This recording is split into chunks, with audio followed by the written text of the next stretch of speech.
Alô, bom dia, você está no canal Professor Belém nesta terça-feira chuvosa aqui no oeste do Paraná, dia 10 de maio de 2022, sejam todos bem-vindos. Por falar em oeste do Paraná, quero mandar um abraço aos amigos do canal que moram em Foz do Iguaçu, aqui pertinho, cidade que eu já morei 2 vezes, aliás, e mora, claro, no meu coração. Um grande abraço aos amigos de Foz, um grande abraço a Foz do Iguaçu e, por que não dizer, Porto Stroessner? Porque eu sou do tempo em que Cidade do Leste chamava-se Porto Stroessner. Muito bem.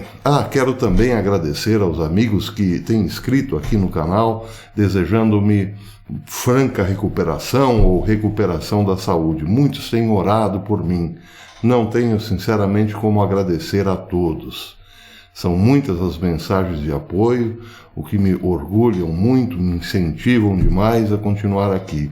Um grande abraço a todos, Deus os abençoe, um beijo no coração de vocês, tudo, uai! Muito bem, vamos às notícias do dia, vamos à atualização internacional. Entre as principais notícias está uma assinatura ontem de Joe Biden na Casa Branca, a assinatura de uma lei com pompa e circunstância, contando inclusive com a importantíssima vice-presidente Kamala Harris. Fui um pouco irônico, mas enfim, foi uma lei assinada com pompa e circunstância porque visa facilitar o envio de dinheiro e armas para a Ucrânia, à la volonté. A lei chama-se Lei de Empréstimo e Arrendamento. Não é uma lei nova, ela foi assinada pela primeira vez por Franklin Delano Roosevelt em 1941 para facilitar o envio de armamentos americanos tanto para Reino Unido, para Inglaterra, quanto para a Rússia. Já falo sobre isso. Bem, o fato é que a lei assinada ontem por Biden foi revogada em 1945 e voltou ontem porque Biden quer facilitar a entrega, o envio de dinheiro e armas para a Ucrânia sem precisar passar pela burocracia de Estado. Ele não precisará nem mesmo consultar o Congresso para o envio de dinheiro e armas para, digamos assim, contribuir com a paz no mundo nesse momento. Então basta uma assinatura simples de Biden autorizando o envio de novas armas para a Ucrânia. Aliás, Biden pediu, antes de ter assinado essa lei, havia pedido 33 bilhões de dólares, a última remessa ao Congresso, autorização de envio de 33 bilhões em armas para a Ucrânia. O Congresso ainda precisa autorizar. Mas, uma vez assinada a lei, Biden poderá então enviar o quanto quiser, inclusive todo o seu armamento bélico para a Ucrânia, se assim desejar. Quer dizer, não Biden, aquele que de fato está por atrás de Biden, Barack Hussein Obama, com participação especial de Hillary Clinton, claro. Tanto os Obamas quanto os Clintons estão governando a Casa Branca, diretamente do pântano. Bom, voltando à Lei de Empréstimo e Arrendamento. Ela foi assinada em 1941, claro, para ajudar os países aliados na luta contra o nazismo. A lei, então, previa o seguinte: todo o armamento enviado para países europeus combaterem a Alemanha poderiam ser pagos muito tempo depois de serem usados, ou então devolvidos, daí porque arrendamento. Então imagine, os Estados Unidos mandam alguns tanques para a Inglaterra ou para a Rússia, por exemplo, e pode recebê-los depois da guerra, como sucata. Essa é uma forma que Biden encontrou de destruir, por assim dizer, as chances de paz, mas também a economia norte-americana. A Ucrânia poderá usar tanques, aviões, enfim, o que quiser, e depois, lá na frente, se a guerra terminar, devolver as sucatas, o que foi usado para os Estados Unidos, para abater a dívida. E aí pergunta-se, bem, mas e as munições usadas serão pagas também? Não, as munições não, elas foram usadas, enfim, não tem como pagar. Vejam que interessante, em 1941 os Estados Unidos enviou tanto para Reino Unido quanto para a Rússia a bagatela de 50 bilhões de dólares, o que hoje equivaleria a 700 bilhões de dólares, quase 1 trilhão. Então, naquela época, tanto quanto hoje, era uma montanha de dinheiro. A Rússia ficou, digamos, foi uma das favorecidas e ficou com uma dívida enorme, mas depois da guerra devolveu algumas sucatas e não se falou mais no assunto. É o que acontecerá agora, só que em vez da Rússia será a Ucrânia. Muito bem. A pergunta que fica é a seguinte: Biden estaria de fato interessado na paz ao facilitar cada vez mais o envio de armas americanas para a Ucrânia? Não, parece que não é o caso. Antes, muito pelo contrário.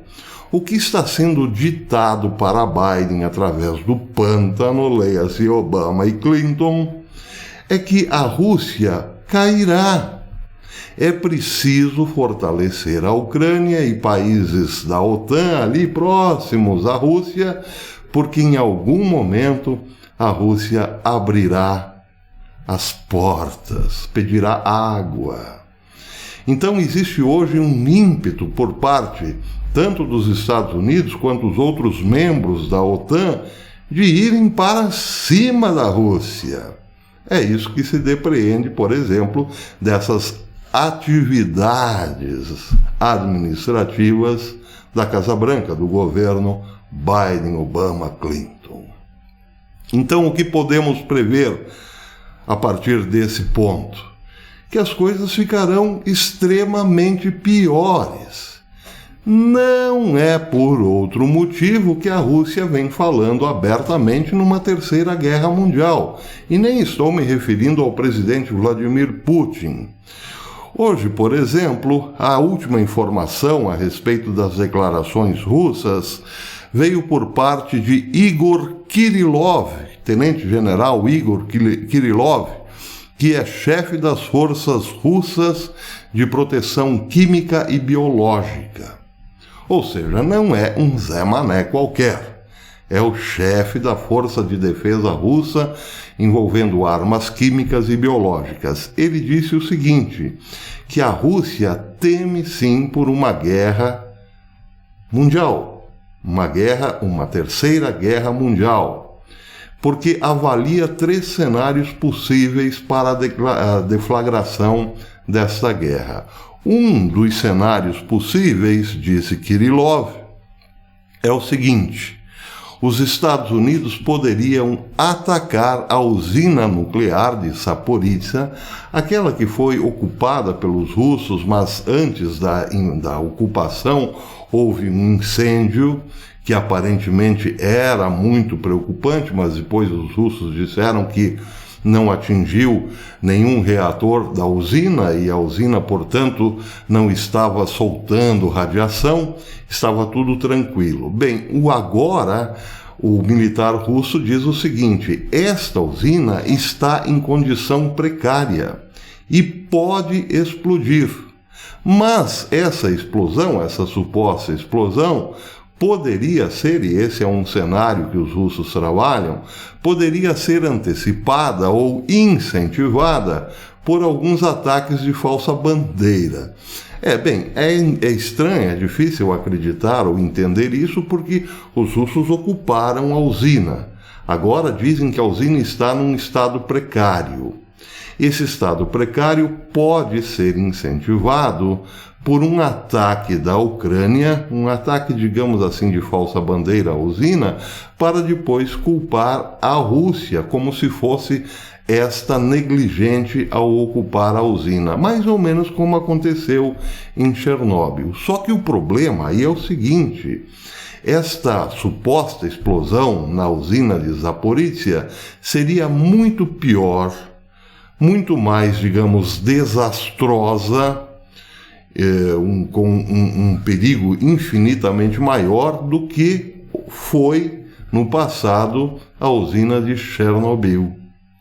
Então, claro, segundo a visão do militar russo, isso motivaria ainda mais os Estados Unidos e os outros membros da OTAN a entrarem numa guerra nuclear contra a Rússia. Bem, esse é um dos cenários em que os militares russos preveem uma terceira guerra. No segundo cenário, segundo Kirillov, é o Pentágono querer implantar armas de destruição em massa na Ucrânia. Ele diz, especialmente armas de destruição em massa que teriam como porto de chegada a cidade de Mariupol. Ou seja, os russos preveem que os Estados Unidos enviem armas de destruição em massa para uma usina siderúrgica próxima ao porto de Mariupol. Mas ele diz, Kirillov diz o seguinte, que isso os Estados Unidos fariam em pequenas quantidades para evitar serem identificados. O terceiro cenário, já esse nem tanto provável, segundo Kirillov, é uma possibilidade dos Estados Unidos e os outros membros da OTAN empregarem armas de destruição em massa diretamente no campo de batalha. Seja como for, são 3 cenários para uma possível terceira guerra. Então agora temos que ver aqui 2 lados. Primeiro, os Estados Unidos incentivando a guerra, ao mandar cada vez mais armas para a Ucrânia. É preciso lembrar aqui que o exército russo teve, sim, muita dificuldade, e ainda tem, em relação à Ucrânia. Vladimir Putin, é bom que se diga, não imaginava que a Ucrânia tivesse tanto poder de resistência. É claro que o Kremlin sabia que a Ucrânia receberia muitas armas. Então, antecipando-se a isso, a este possível envio de armas, num futuro não muito distante, Vladimir Putin invadiu a Ucrânia. Acontece que Putin não sabia que a Ucrânia já tinha armas de defesa muito fortes enviadas na surdina, na calada da noite pela OTAN para defender o país de Zelensky. Isso sim pegou a Rússia de surpresa. As tais armas que hoje impedem um sucesso da Rússia na Ucrânia rápido já estavam lá. Vladimir Putin foi mal informado. Agora, no entanto, a preocupação é ainda maior, porque uma vez que entraram armas na Ucrânia e continuam entrando e continuarão pela determinação de Biden a entrar na Ucrânia, é claro que OTAN e Estados Unidos estão vendo muito mais possibilidades de derrotar a Rússia em terreno ucraniano. Por essas razões. Primeiro, porque o sistema de informações da Rússia não é tão eficaz assim.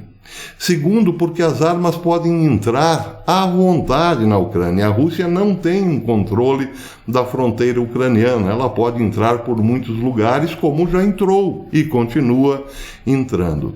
Então, evidentemente que esses 2 aspectos levam a uma possibilidade sempre mais crescente da guerra ficar incontrolável. Incontrolável quer dizer o seguinte: os russos em algum momento entenderão que precisarão usar uma força infinitamente maior do que usaram contra a Ucrânia até o momento, porque na perspectiva russa, essa não é uma guerra contra a Ucrânia, mas contra a OTAN e, mais especificamente, contra os Estados Unidos. Então aí vem um outro ponto. Muitos já entenderam que a progressão geométrica dessas possibilidades é super real no momento. Então estão tomando os seus devidos lados. Um exemplo disso foi o líder muçulmano na Rússia ter invocado uma jihad santa para combater os Estados Unidos. Essa é outra informação importante de hoje, foi publicada no Memri, sobre uma entrevista dada pelo chefe mufti da Rússia, Talgat Tadzudin. Ele deu uma entrevista, ele foi diretor espiritual muçulmano na central da Rússia.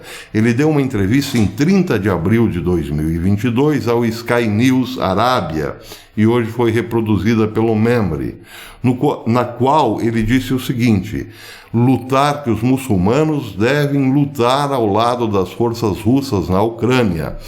Isso, segundo ele, constitui uma jihad sagrada para muçulmanos e que qualquer muçulmano que morrer na luta será considerado mártir. Ele também explicou que o diretório espiritual muçulmano da Rússia emitiu uma fatwa sobre este assunto e deu exemplos de vitórias russas anteriores sobre os nazistas e as potências ocidentais.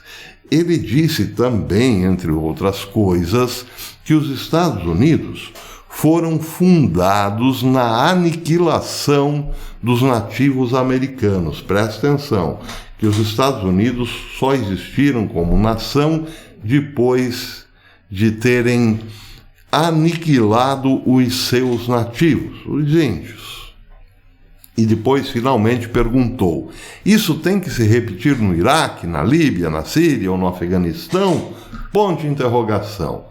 Bom, essa notícia é importante porque aqui está, sim, uma tomada de posição em favor da Rússia, já prevendo uma terceira guerra mundial. O mundo muçulmano tenderá, evidentemente, a ficar do lado da Rússia, porque considerando boa parte do mundo muçulmano, entenda-se Irã, entenda-se Síria, quem sabe uma parte da Turquia e outros países também na Ásia que são muçulmanos, é claro que teremos aqui sim uma força adicional, principalmente quando se trata de guerra urbana ou simplesmente terrorismo, visando alvos norte-americanos e judeus em todo o mundo. Cenário mais terrível e apocalíptico do que esse não pode existir. Imagine uma grande guerra entre Estados Unidos e Rússia, inclusive com armas químicas, com armas biológicas e nucleares, e no quebrado, no varejo, ataques terroristas nas principais cidades europeias, por exemplo, mas também no Japão, quem sabe, ou então até mesmo em Israel. É claro que você está autorizado a pensar que tudo isso é um grande delírio da minha parte, mas atenção, antes de emitir o seu juízo de valores, observe o que foi publicado ontem, dia 9, no site hamaspolinfo.com, num artigo assinado por Suleiman Abu Sita, intitulado A Importância Estratégica dos Palestinos e dos Árabes dentro de Israel em qualquer guerra futura. O artigo afirma que os palestinos dentro de Israel e também os árabes israelenses têm vantagens distintas em um confronto com Israel porque vivem nas proximidades dos centros populacionais e das principais artérias de tráfego em todo o país, em toda Israel, o que não é muito grande, claro. E podem, portanto, causar danos significativos com relativa facilidade. Abu Sita, é um sobrenome estranho, né?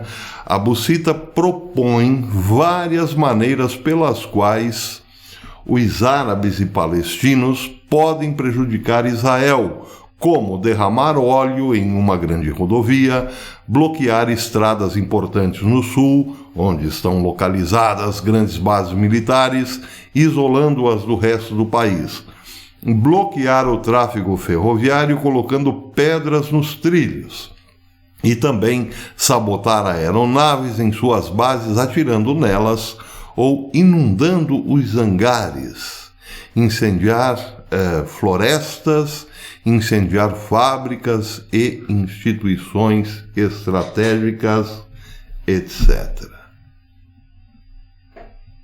É claro, então, que já existe essa perspectiva.